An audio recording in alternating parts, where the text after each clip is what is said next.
The Career Planet YouTube channel पे सभी का स्वागत है। कल हम लोगों ने पढ़ा था फिजिक्स में 10th का फिजिक्स प्रकाश का परावर्तन, जिसमें कल पढ़े थे अपने लोग F बराबर r/2 दर्पण के फोकस दूरी और वक्रता त्रिज्या के बीच में क्या संबंध है।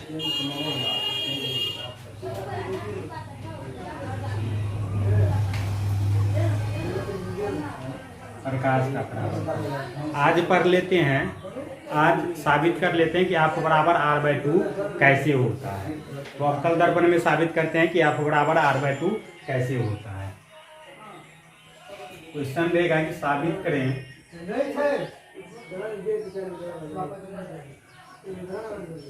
कि F बराबर r/2 अर्थात दर्पण की फोकस दूरी वक्रता त्रिज्या की आधी होती है।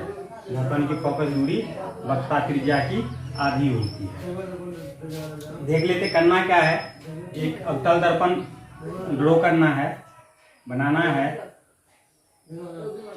ये रहा एक अवतल दर्पण।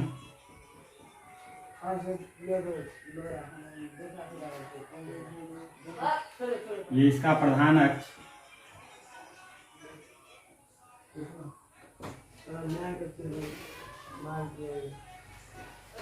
ये ध्रुव, ये फोकस और ये केंद्र। हम जानते हैं कि दर्पण के ध्रुव से फोकस तक की दूरी को फोकस दूरी कहते हैं और दर्पण के ध्रुव से वक्रता केंद्र तक की दूरी को वक्रता त्रिज्या कहते हैं, जिसे बड़ा आर से सूचित करते हैं। इसमें सबसे पहले क्या करना है कि एक प्रकाश की किरण प्रधान अक्ष के समांतर आपतित कराना है दर्पण पे।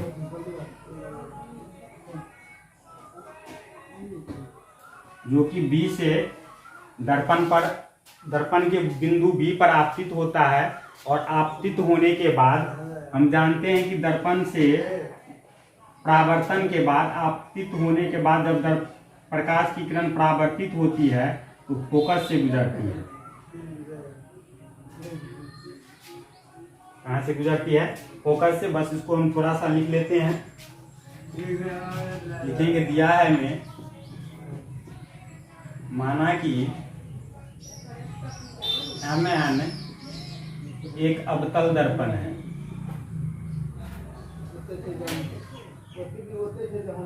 अवतल दर्पण है जिसका प्रधान अक्ष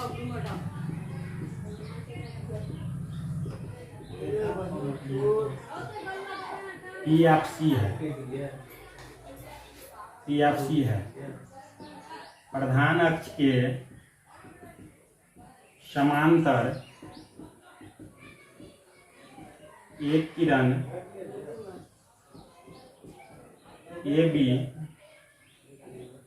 दर्पण पर दर्पण के B बिंदु पर आपतित होती है।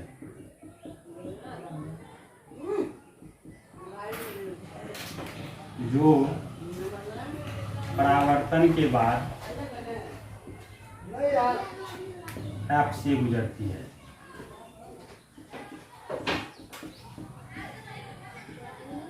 थोड़ा सा रचना कर लेते हैं।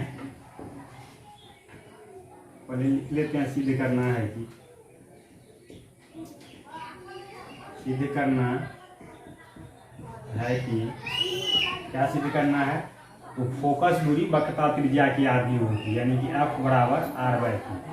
रचना कर लेते हैं। रचना क्या करना है, तो C और B को मिला लेना है। टूटे हुए रचना कर रहे हैं तो टूटे हुए लाइन में दिखाना है, जो कि क्या होगा, यहाँ B बिंदु पर अभिलंब होगा। लिखेंगे CB को मिलाया जो बिंदु B पर अभिलंब है।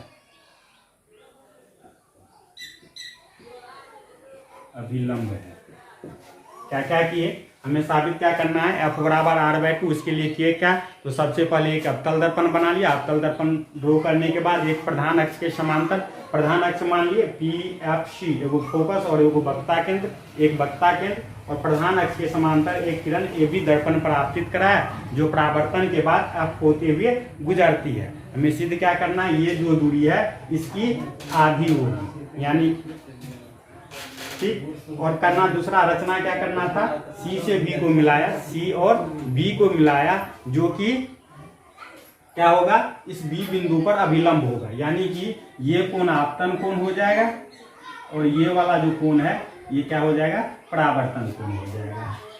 तो हम यहाँ लिख लेंगे प्रमाण में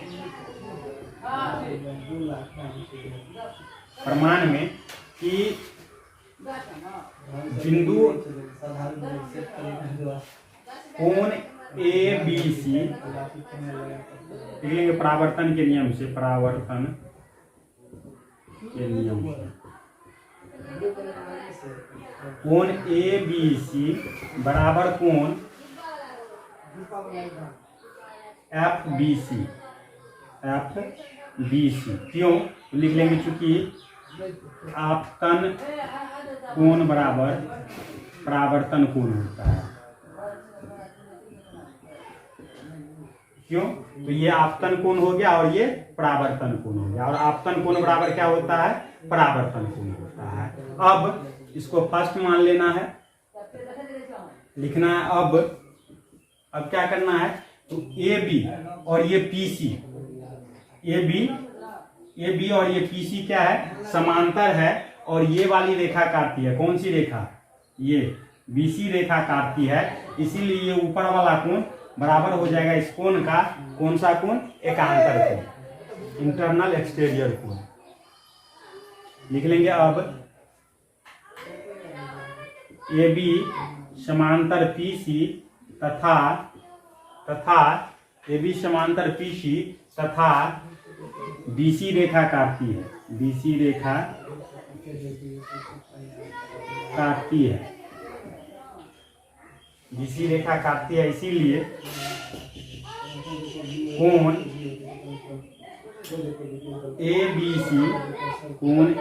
ABC बराबर कोण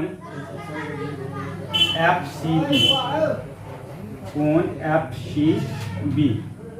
क्यों, एकांतर कोण, हम लोग 9th में मैथ में पढ़े हैं कि जब दो समांतर रेखा को एक तिर्यक रेखा काटती है, तो ये वाला कोण तिर्यक रेखा का ऊपर वाला और पहले समांतर रेखा से नीचे वाला, और तिर्यक रेखा के नीचे वाला और दूसरे समांतर रेखा से ऊपर वाला कोण क्या होता है, एकांतर कोण होता है, और आपस में बराबर होता है। इसके बाद अब हम देख लेते हैं, थोड़ा सा यहाँ जगह नहीं है, नीचे में दिखता नहीं है, यहाँ देख लेते हैं। त्रिभुज BCF में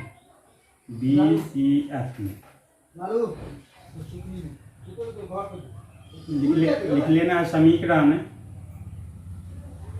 1 तथा 2 से। 1 तथा 2 से क्या हो जाएगा, तो देखते हैं, इसका दायां भाग इसका बायां भाग, समीकरण 1 का बायां भाग एंगल ABC और 2 का बायां भाग एंगल ABC, यानी कि दोनों बराबर है, तो ये आगे वाला दायां भाग दोनों भी क्या होगा, बराबर होगा। 9th में ही हम पढ़े थे कि कोई दो वस्तु एक ही वस्तु के बराबर हो तो वह वस्तु दोनों आपस में क्या होती है, बराबर होती है। उसी नियम का यहाँ भी अति करना है। तो कोण ABC बराबर ये वाला कोण है, फिर कोण ABC ही बराबर ये दूसरा कोण FCB है, तो इसीलिए दोनों कोण क्या हो जाएगा, आपस में बराबर हो जाएगा। कोण FBC बराबर हो जाएगा कोण FCB, कोण FCB।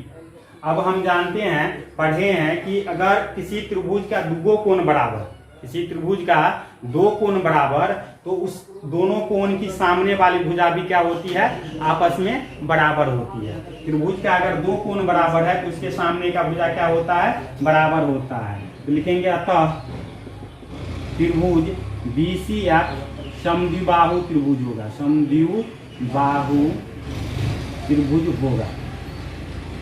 इसीलिए भुजा CF बराबर BF, BF बराबर BF।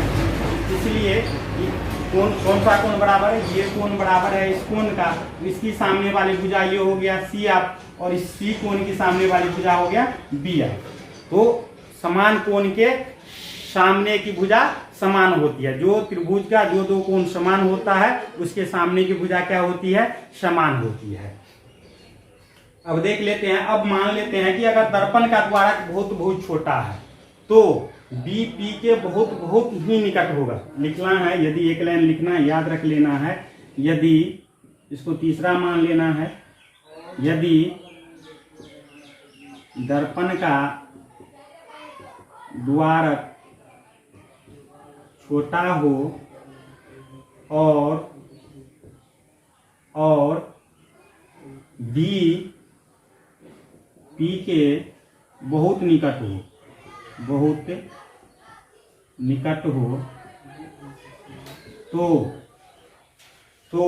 BF बराबर PF। थोड़ा सा इधर देख लेते हैं, यहाँ जगह नहीं था, जगह के अभाव के कारण नीचे में दिख नहीं रहा था, इसीलिए यहाँ समीकरण 3 तथा 4 से देख लेते थे। देखिए समीकरण 3 तथा 4 से हम देखते क्या, इधर भी BF बराबर CF और इधर भी BF बराबर PF है, इसीलिए 3 तथा 4 से क्या हो जाएगा, CF बराबर PF, CF बराबर PF। अब यहाँ आ गया CF बराबर PF,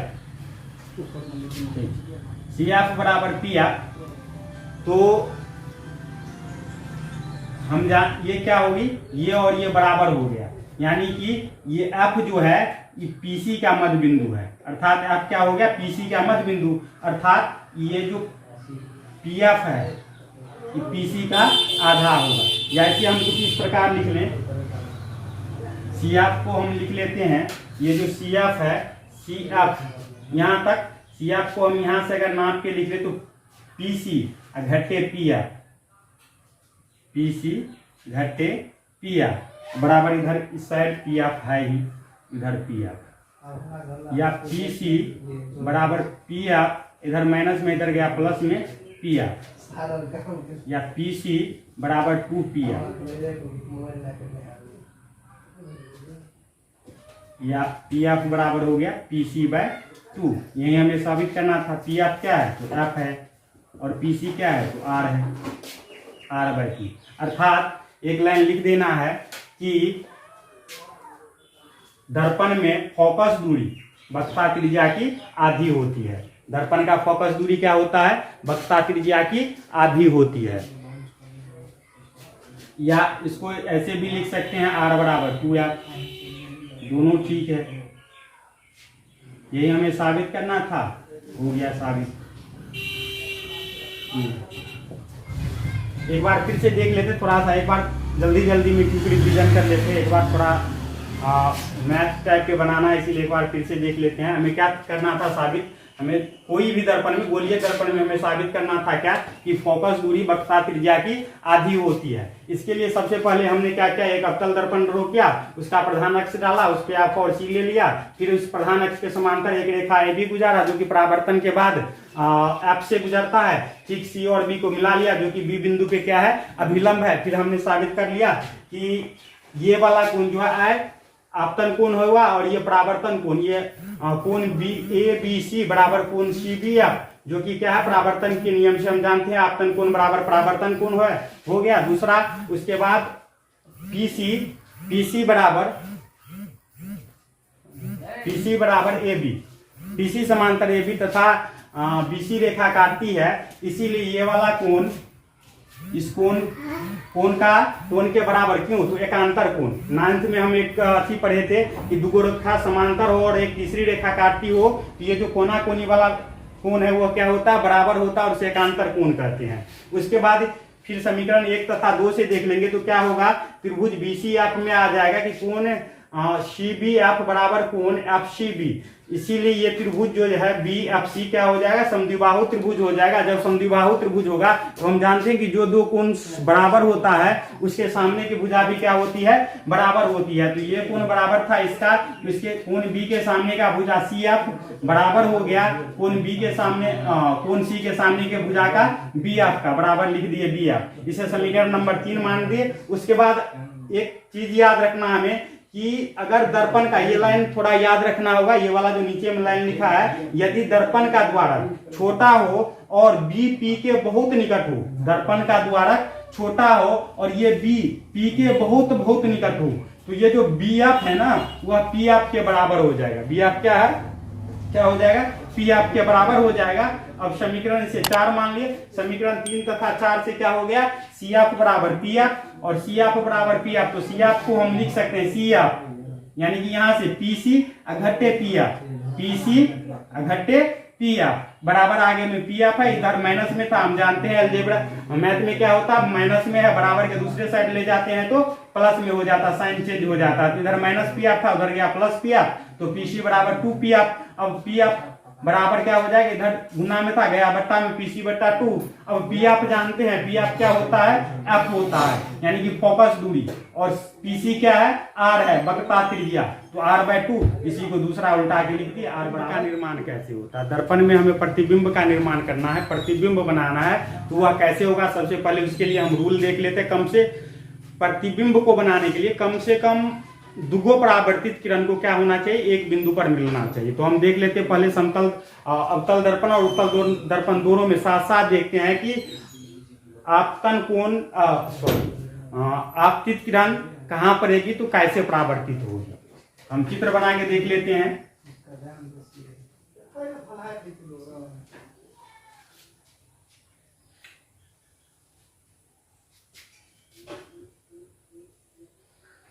आगे से ले लेते हैं थोड़ा। ये अवतल दर्पण है। जब प्रकाश की किरण प्रधान अक्ष के समांतर आपतित हो, प्रधान अक्ष के समांतर, प्रधान अक्ष के समांतर आपतित किरण,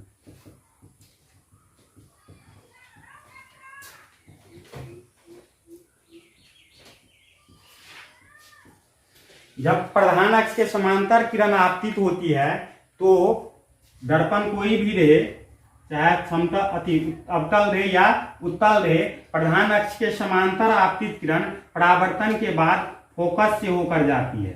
क्या है कि प्रधान अक्ष के समांतर आपतित किरण कहां से जाती है, फोकस होके जाती है। अब उत्तल दर्पण में इसी चीज को देख लेते हैं।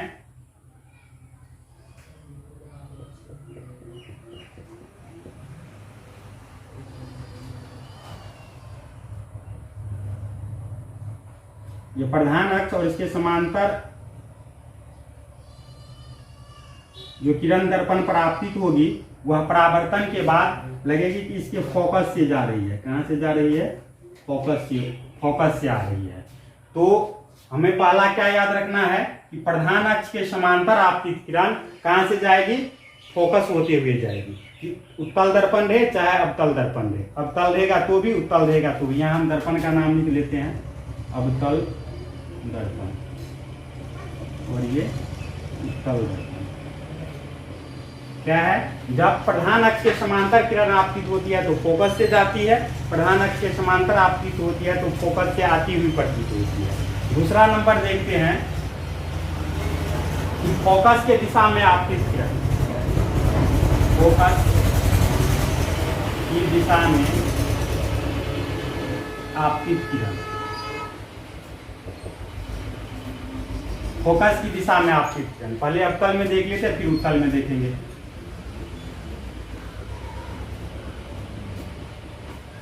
ये अवतल दर्पण है, ये इसका प्रधान अक्ष पी एफ सी। ये फोकस की दिशा में जो किरण आपतित होगी, फोकस के दिशा में जो किरण आपतित होगी वह प्रधान अक्ष के समांतर निकल जाएगी। इसके समांतर, प्रधान अक्ष के समांतर निकल जाएगी।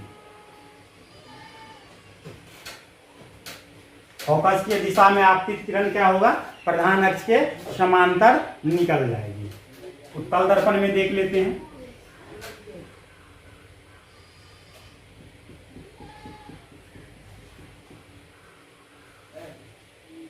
ये P, ये F और ये C।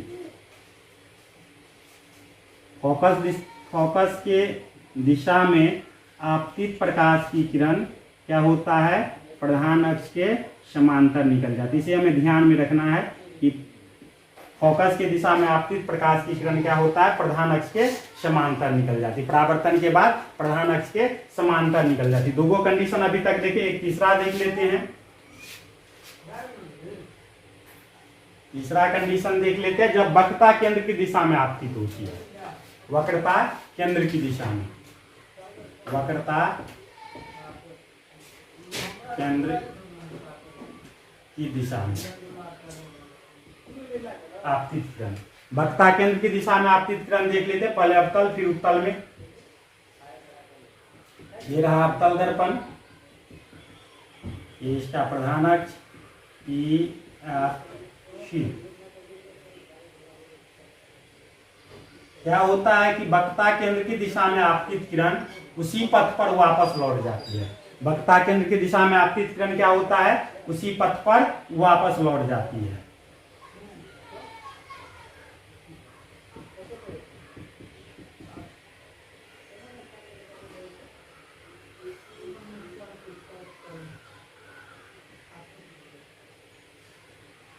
ये इधर से आया और इधर ही वापस हो जाएगी। ठीक, तो अभी तक हम लोगों ने 3 को स्थिति देखा। पहला क्या था कि प्रधान अक्ष के समांतर आपतित किरण। तो प्रधान अक्ष के समांतर आपतित किरण क्या होता है, जब कोई किरण प्रधान अक्ष के समांतर अवतल दर्पण या समतल दर्पण में आपतित होती है तो वह या तो फोकस से गुजरती है या तो फोकस से आती हुई प्रतीत होती है। दर्पण अगर अवतल दर्पण है तो फोकस से गुजरेगी और उत्तल दर्पण है तो फोकस से आती हुई प्रतीत होगी। तो हम यहाँ लिख देते हैं कहां से गुजरती है, परावर्तित किरण, परावर्तित किरण फोकस से गुजरती है।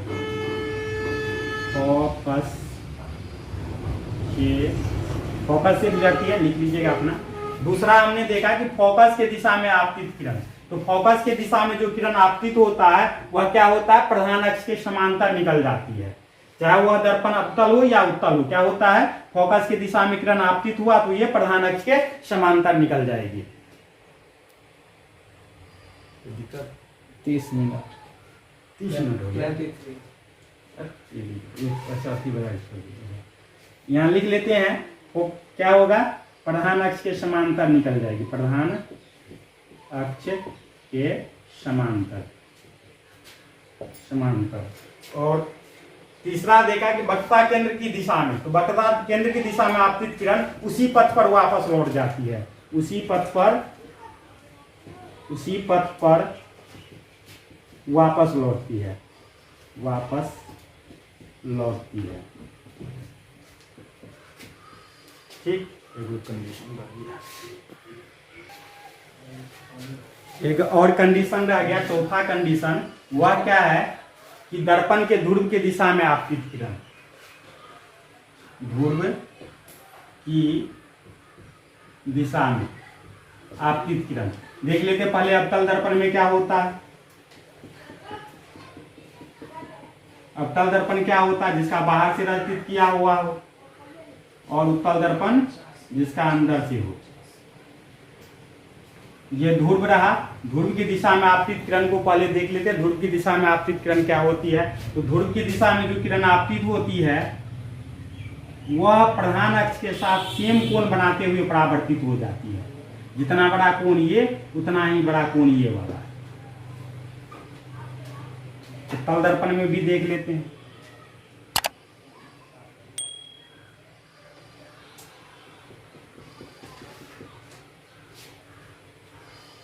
ये रहा P, ये F, ये C। इस ओर से आ रही है ध्रुव की दिशा में और उतना ही एंगल बनाते हुए वापस निकल जाती है।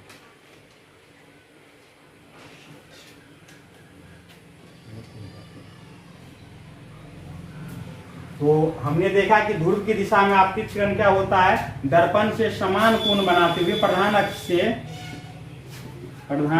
से समान कोण बनाते हुए निकलती है, समान कोण बनाते हुए निकल जाती है। बस क्या देखा कि ध्रुव की दिशा में जो किरण आपतित होती है वह क्या होता है, प्रधान अक्ष के साथ सेम कोण बनाते हुए वापस निकल जाती है। यानी कि जितना ये वाला कोण उतना ही ये वाला कोण, जितना ये ऊपर वाला कोण उतना ही ये नीचे वाला कोण। तो आज की वीडियो में बस इतना ही, क्योंकि वीडियो थोड़ा लंबा हो जाता है, बहुत अधिक है। तो इस प्रकाश के परावर्तन का और 2-3 क्लास चलेगा। कल देखेंगे कि इसमें इमेज कैसे बनता है, प्रतिबिंब कैसे बनता है दोनों दर्पण में। कल देख लेंगे अवतल दर्पण, फिर उसके बाद बचेगा उत्तल दर्पण, फिर चिन्ह परिपाटी देखना।